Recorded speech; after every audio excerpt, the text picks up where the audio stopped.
The driving force of life is sex.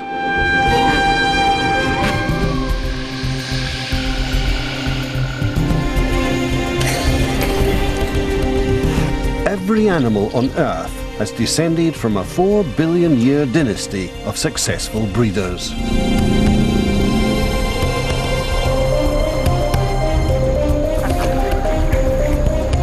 The urge to breed comes from genes that compel creatures to fight and even die for sex.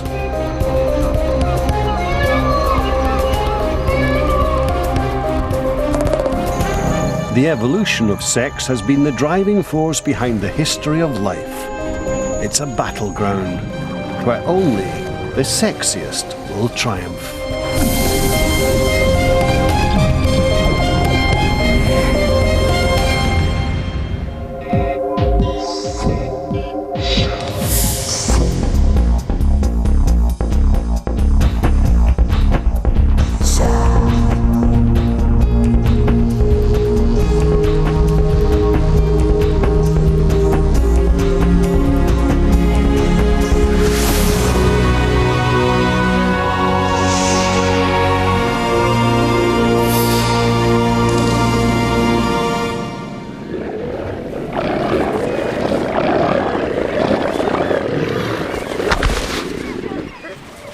Many of nature's bloodiest battles are fought for the sake of sex.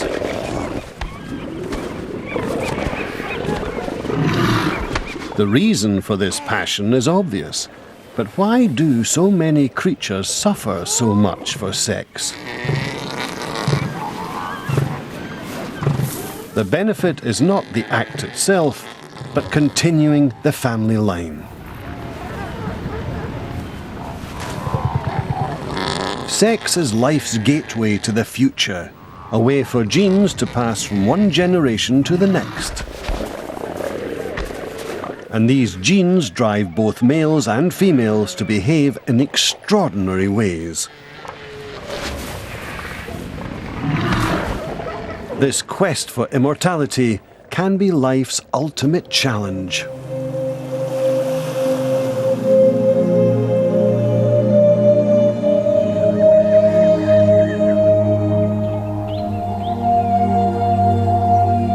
But in pursuing this quest, one sex usually pays a higher price than the other.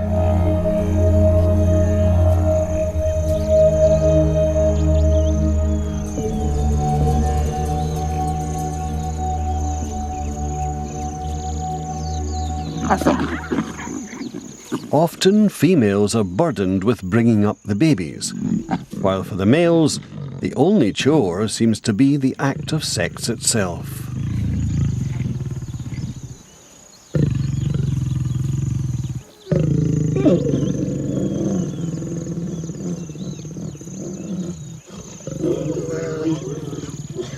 Sex aside, it often seems that females could raise families on their own.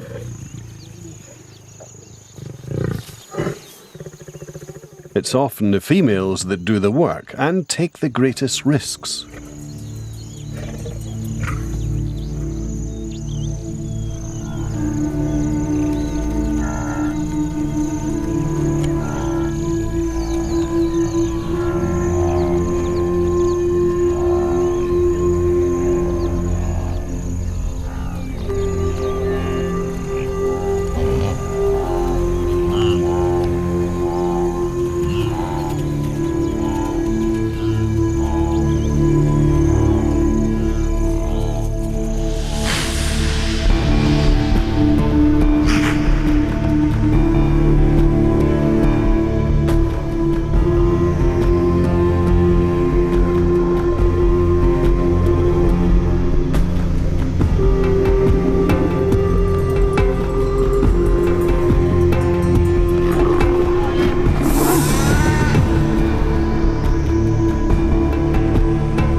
Hunting is always dangerous.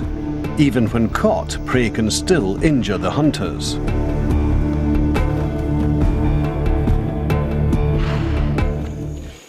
But sometimes it's the male rather than the female that makes the ultimate sacrifice.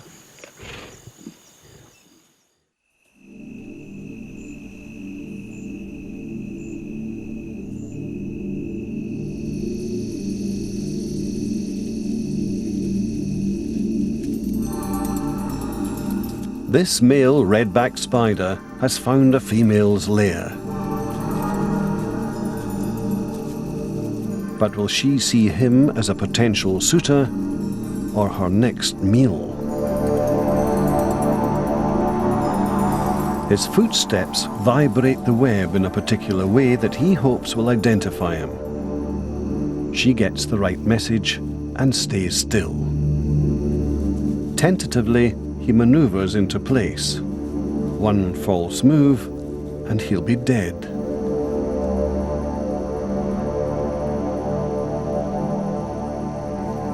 The spider's palps are packed with sperm. He drums them against her abdomen as they prelude to an extraordinary sexual act.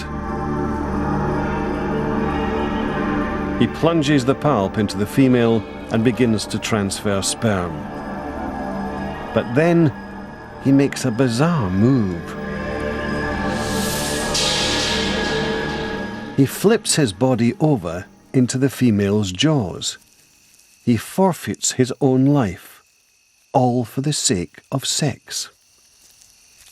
But there's method to his madness. While she eats, he continues to inject sperm, and more sperm means more babies to carry on his genetic line. Genetically, it makes perfect sense. He has to die sometime, and by trading in his life early, he ensures a bigger stake in the next generation.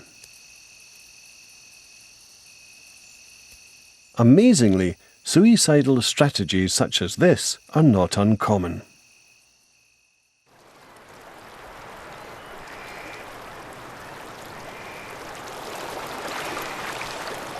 In this river, sockeye salmon are reaching the end of their lives.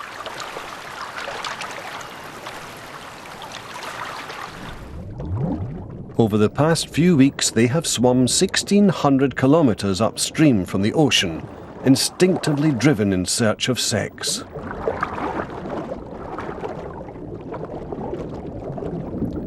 It's the journey of a lifetime.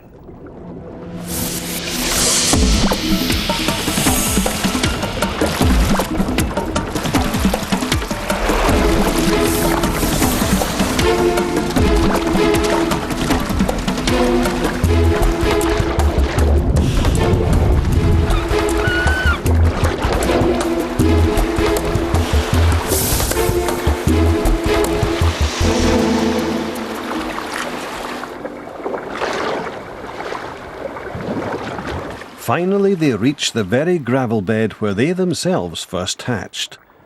But although they're exhausted by the struggle, they have one last mission. They must now compete for mates. The males jostle one another for the chance to fertilize a female's eggs.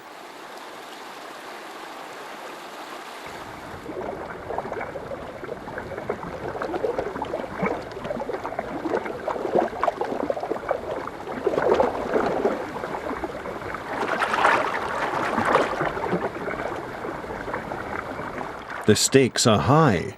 Those that win will breed, and their genetic line will continue, while those that lose are destined to evolutionary oblivion. Every salmon will die, but some will live on through their offspring.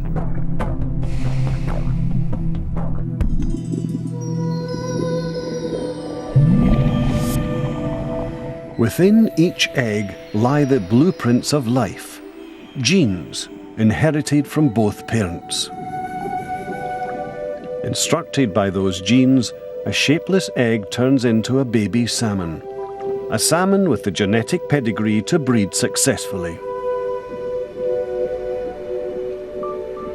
The secrets of breeding success are also passed from generation to generation within these genes.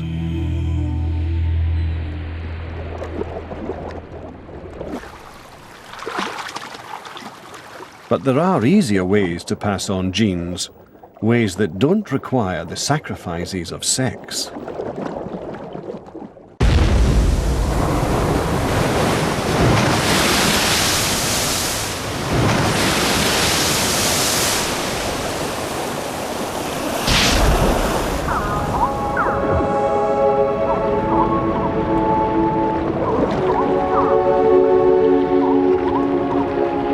These sea anemones can reproduce without a partner.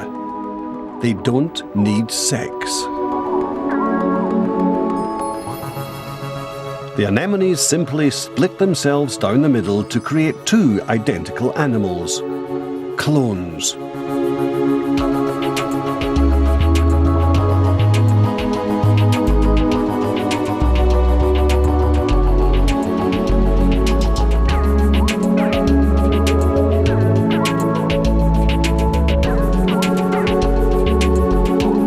It's a very effective way to breed.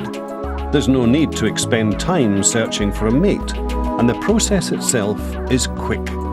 In just a few hours, one anemone can divide into babies able to reproduce in exactly the same way. The young anemone is a perfect clone of its parent, sharing identical genes.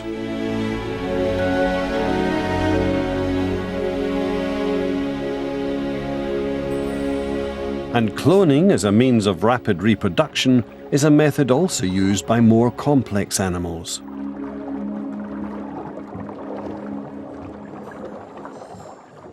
In the wake of a tropical cyclone, a raft of vegetation drifts in the ocean.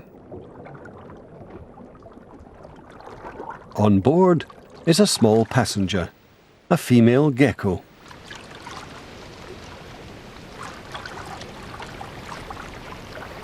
The raft runs aground on a remote island. It's a safe haven, but there are no other geckos here, so no chance of her finding a mate. But this gecko is no average castaway. Isolation isn't a problem for her. It's an opportunity. Because she's fully equipped to reproduce alone. Once in the shady interior of the island, she wastes no time in starting her own colony. She lays eggs, but she doesn't need a male to fertilize them. The embryos that develop inside each are identical to the mother. Perfect clones.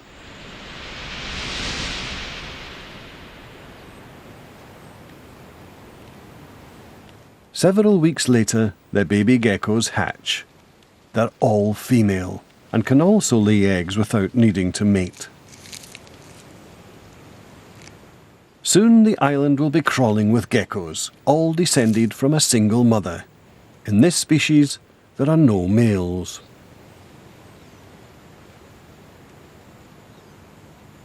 Breeding without sex might work well on an isolated island, but it can be a perilous strategy elsewhere in the world, where predators and disease are rampant.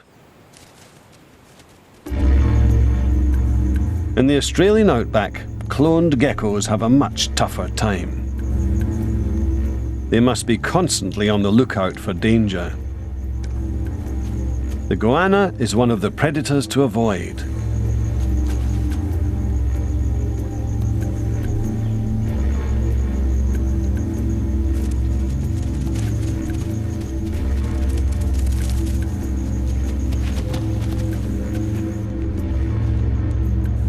But other threats are much harder to hide from. Tiny parasitic mites around the gecko's eyes suck her blood. Unseen diseases can also kill them. And if one gecko falls ill, the whole population of identical clones is at risk. Like their island relatives, these geckos multiply rapidly. Each gives birth to numerous female clones. But here, cloning is a double-edged sword. If a parasite finds a weakness in one gecko, it can infect all the others.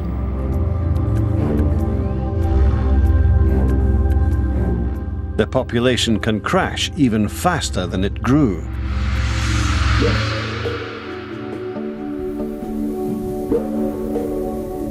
But living alongside the clones are other female geckos that do pair with males and multiply through sex. The process takes twice as long since the males don't have babies, but sexual reproduction has a distinct advantage. It mixes genes and creates unique offspring, each with its own unique defense against infection.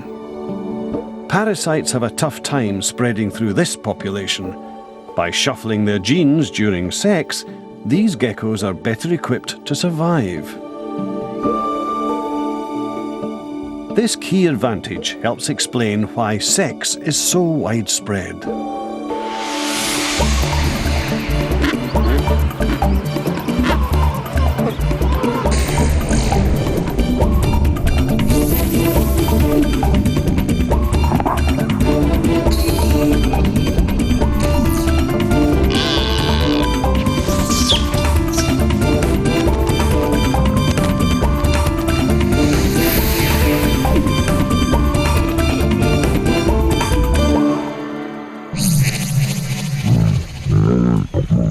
But the advantages of sex may extend far beyond merely shuffling genes.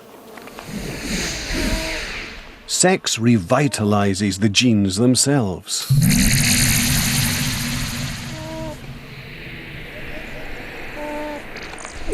The two sets of genes that come together during sex each have their own imperfections, because genes get damaged from time to time. Sex actually repairs these faulty genes by replacing them with good copies from the other partner.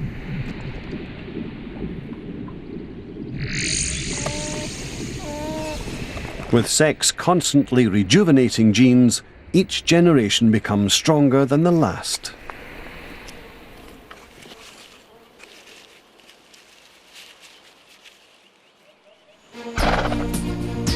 Genes have been intermingling throughout the 2 billion year history of sex. And it's the new combinations that result that propel evolution forward.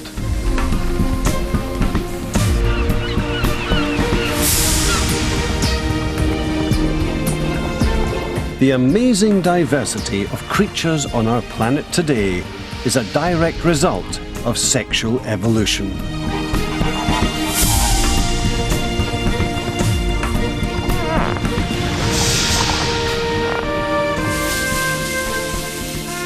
Sexual animals must swap genes when they breed, and in the mating game, the challenge is to find the best.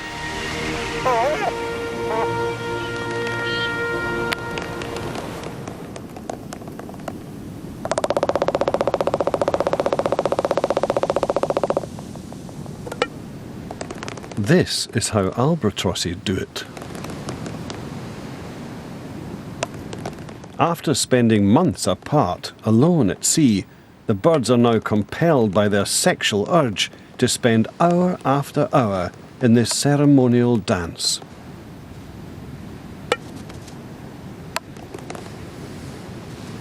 But this is not frivolous flirtation. This is how they pick sexual partners.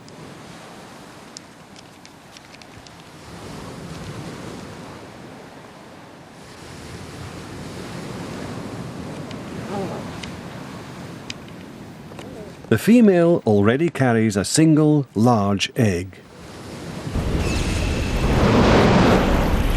A rare and valuable contribution towards the next generation. But a male produces millions of sperm. Tiny, inexpensive packages of genes. This difference in size is key to the evolution of sex. 2 billion years ago, when it first evolved, sex was a simple matter. Cells simply bumped into each other. and then swapped genes.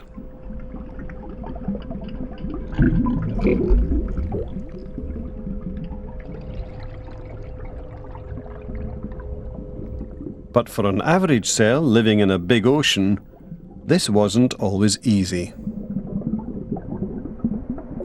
Smaller, more agile cells were better at finding partners.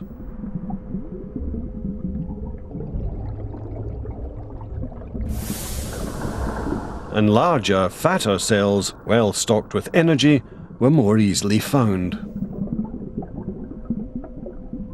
Combining their talents, these odd couples paired off faster than the rest. Soon, the seas were filled with cells specialized for sex. Large eggs and tiny sperm were here to stay.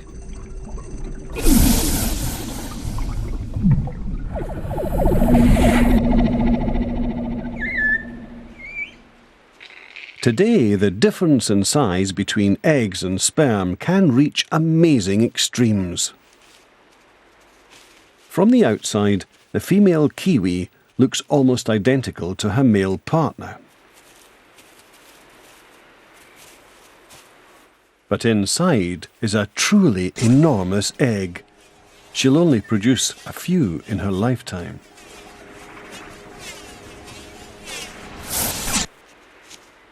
The male, on the other hand, produces millions of sperm every time he mates, enough to fertilize every female kiwi on the planet.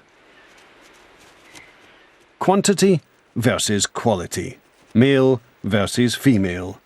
Each sex has its part to play in this game. But some curious creatures play on both sides.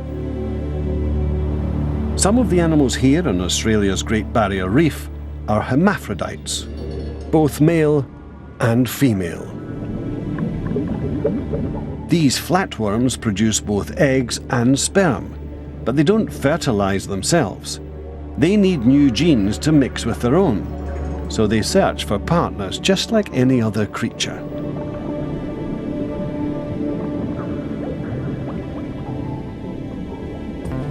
But when they meet, they first need to determine which will play the male and which the female role. They do this by penis fencing. Each flatworm stabs at the other with its harpoon-like penis, trying to pierce the other worm's skin.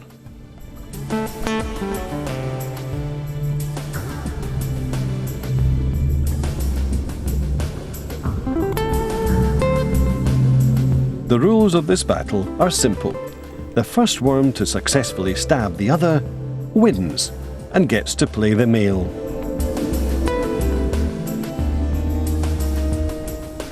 These flatworms even have two penises, twice as effective in battle and capable of injecting all the more sperm. Their sperm are small and they've plenty to spare, while they keep their large, valuable eggs in reserve. But in this contest, there's triumph in defeat. The eggs from this union will be fertilized by the sperm with the winning genes, an asset to the next generation. For male animals, spreading their genes is cheap and relatively easy.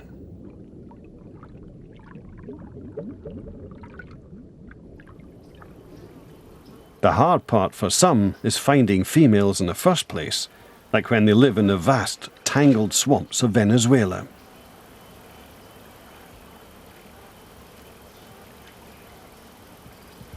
Here, all eyes are on the lookout for a dangerous, predatory female.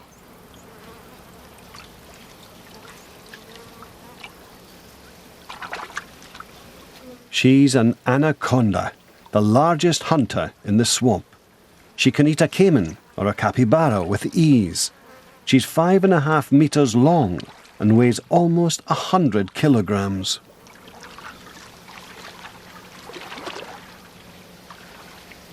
And the larger she is, the more young she can have. Her fertile body acts as a beacon to male anacondas. She doesn't need to make any effort to find them.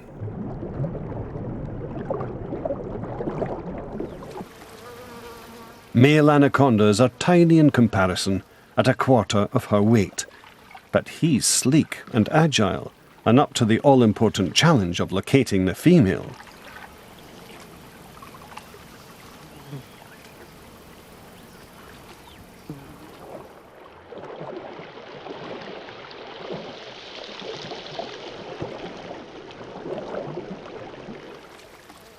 Eventually, he finds her. But she's not alone. 8 other male anacondas are already wrapped around a female. Sometimes they remain entwined like this for more than a month.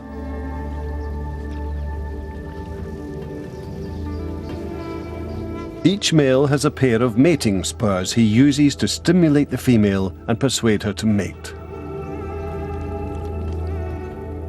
The males wrestle to be the winner in this serpentine battle for sex.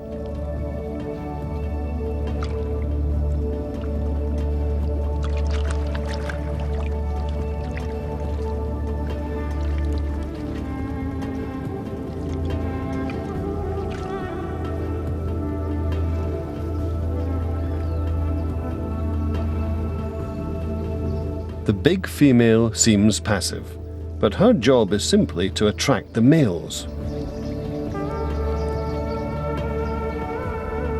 While they fight amongst themselves, she conserves her energy for later to nurture her eggs. Female marine iguanas are sharp-eyed and on the lookout for mates. They choose partners based on the territory they possess, so the larger males compete for the best spots.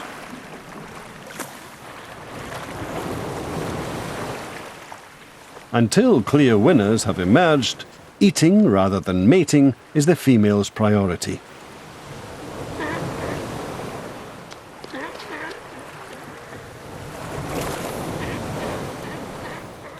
Foraging is best when the tide is out, and the females all race for the shoreline. But for males, food is off the agenda. If they want sex, they must stay and fight. These often bloody battles sort out the men from the boys, important information for females looking for strong mates. But for now, the females gorge themselves on fresh seaweed. Food is vital to nourish the eggs growing inside them, no matter how hard it is to reach.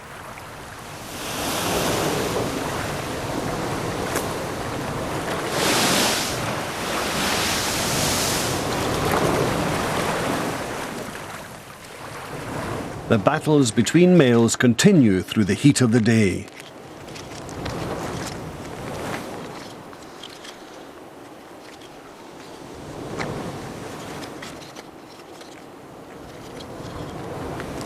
Eventually, the winner will take center stage, ready for the female's return. As the females travel up the beach, they are watched by smaller males not strong enough to win fights.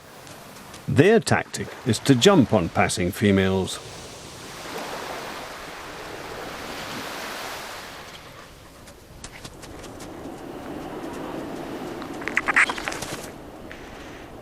But this female wants a male that has proved his strength in battle.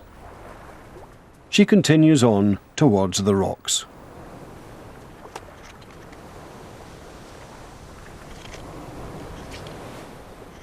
A winning male welcomes the females onto his patch. He sniffs them to see if they're ready to mate.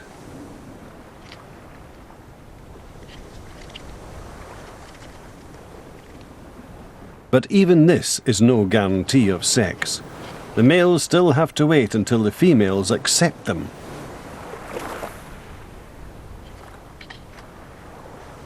Female iguanas pick their partners from a crowd of males. But how do other females pick the best when they only meet one male at a time?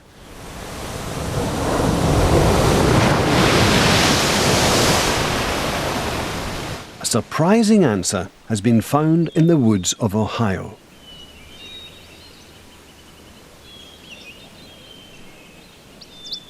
In spring, wolf spiders start to look for mates. The female stays hidden, wary of predators. But she leaves a trail of silk for males to find.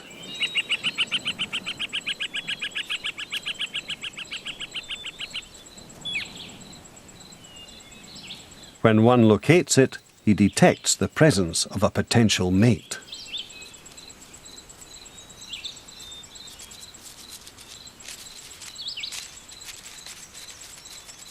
She senses his tapping signal.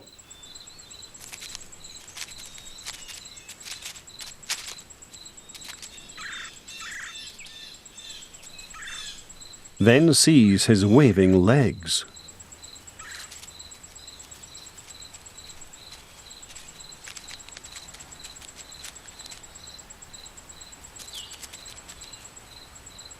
But why does she choose this male above all others? Something about him attracts her. He has long bristles on his front legs, tufts that seem to serve no practical purpose, and he shows them off by giving her a wave. Could it really be his hairy legs that catch the female spider's eye? To find out, the spider's viewing habits have been analysed on videotape.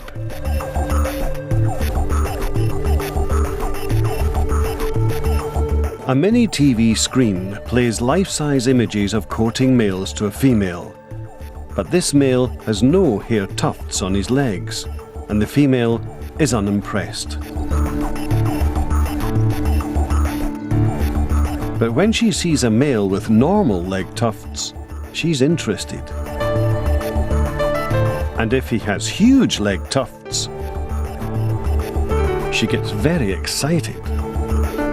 If females find hairy legs sexy, so will their daughters, and they'll also have sons with hairy legs. For these spiders, hairy legs are here to stay. Battles between males have led to extreme displays of flamboyance, especially among birds.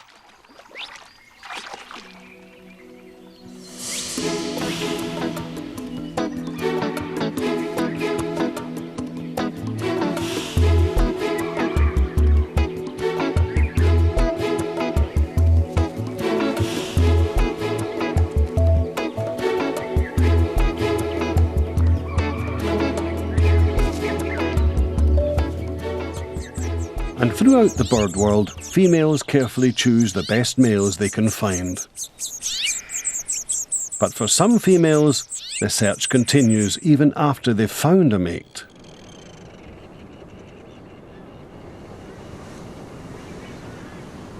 Blue-footed boobies live in densely packed colonies. They mate for life, but that doesn't mean they're sexually faithful.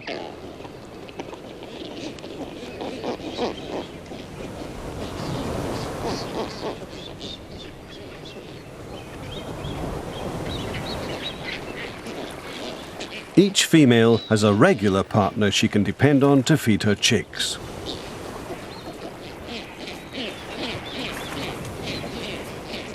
But when he's away, she's not averse to a new romance.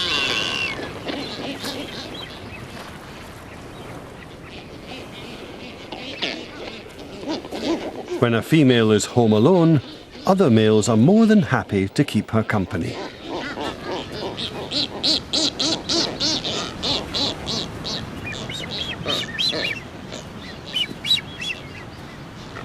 And while her mate's away, she's free to play the field. Infidelity makes sense. She already has a committed partner, but he may not have the best genes. It's possible that another male might have more to offer.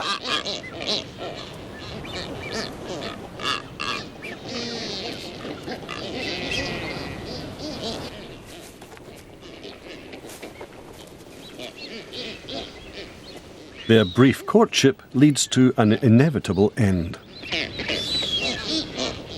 Like all males, this one's trying to spread his genes far and wide. And the real bonus of this affair is that he won't have to bring up the chicks.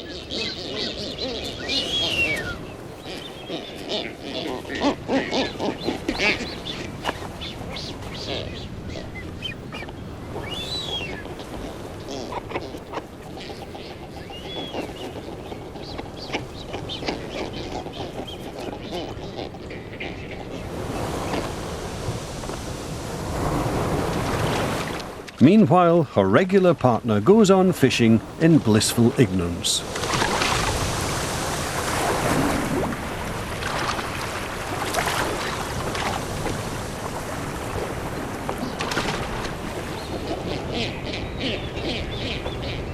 But on his return, he reclaims his partner. It's to his advantage to do so. Repeated mating will keep his sperm in the race to fertilize her eggs.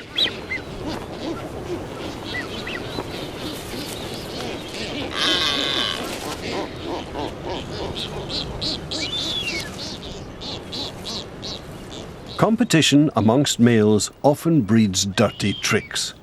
And to further his own cause, a male can use all manner of cunning ploys. In the mountain meadows of Poland, another male does more than cheat a few rivals. He can exclude all his rivals. It's the Apollo butterfly. The males appear before the females, ready to mate quickly when the time comes.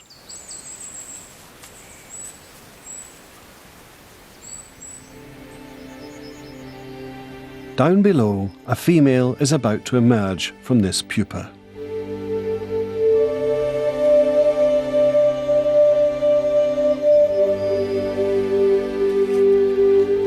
She'll be mated just once, by the male fast enough to beat the competition.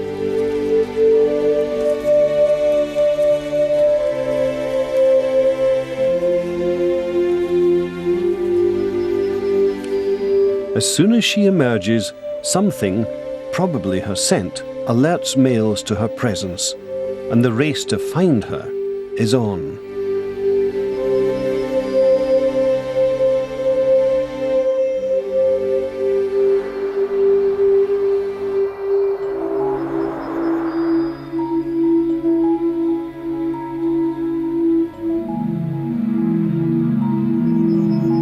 Before she's even taken her maiden flight, she's discovered by this male.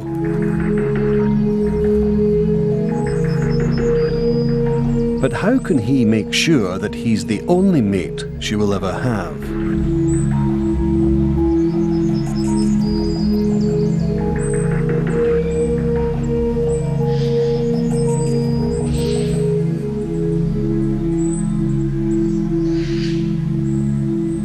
After successfully mating, he fits her with the insect equivalent of a chastity belt to ensure that his will be the only genes she receives.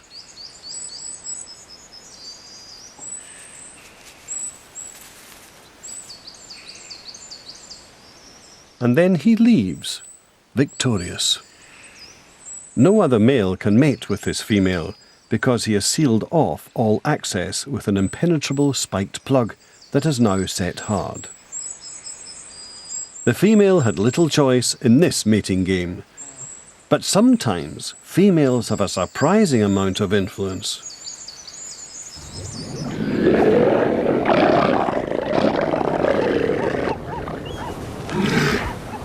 This harem of female elephant seals has been won by a single male known as the Beach Master. And it would seem that the females have no choice in the matter.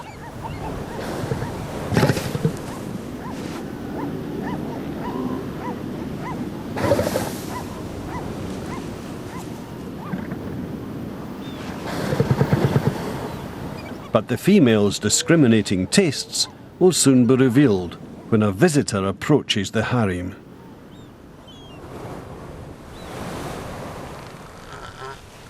Sneaking in from the sea, a young bull is looking for an opportunity.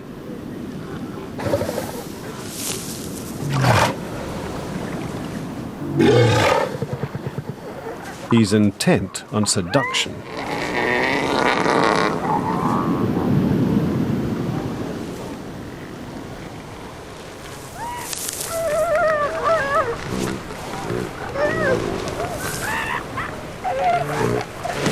But the females raise objection to his advances.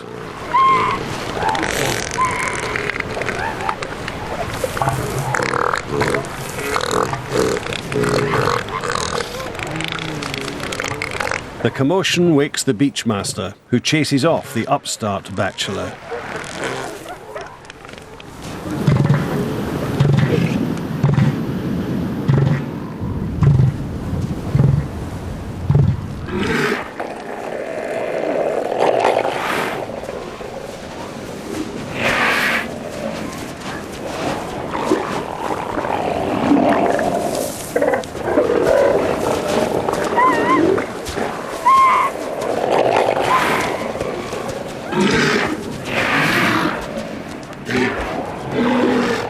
Clearly, size does matter.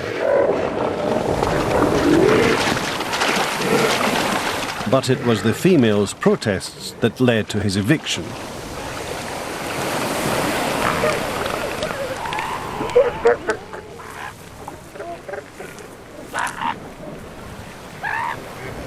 These females won't settle for second best.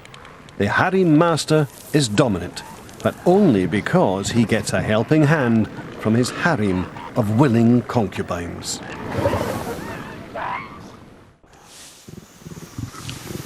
Female lions are also the willing subjects of powerful males. Females do the hunting, but males defend the pride against attack from other lions. If the males in a pride die, the females and cubs are left extremely vulnerable.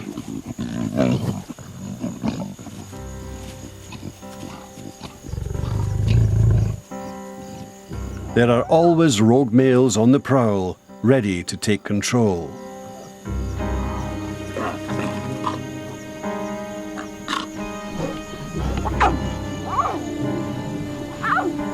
And an invading male will kill any cubs he finds.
The death of the cubs may seem brutal, but it is not senseless killing.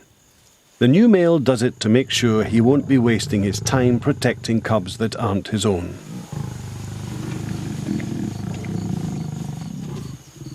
The female will soon bear his own young, and he'll stick around to protect them from other marauding males. In doing so, he also protects the female's new family. Despite their conflicts, males and females must cooperate. They need each other to bring their genes together in a vital combination, a renewal of life.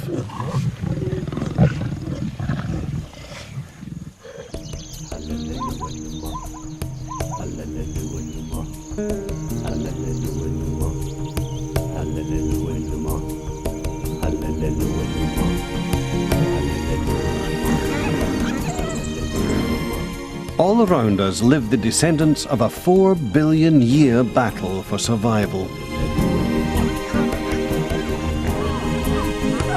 At the heart of that battle is sex. Despite its cost and its complexity, sex is here to stay.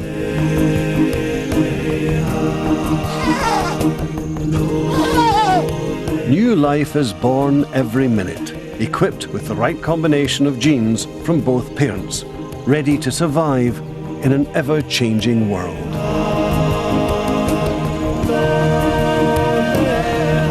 The triumph of the mating game is the future of life.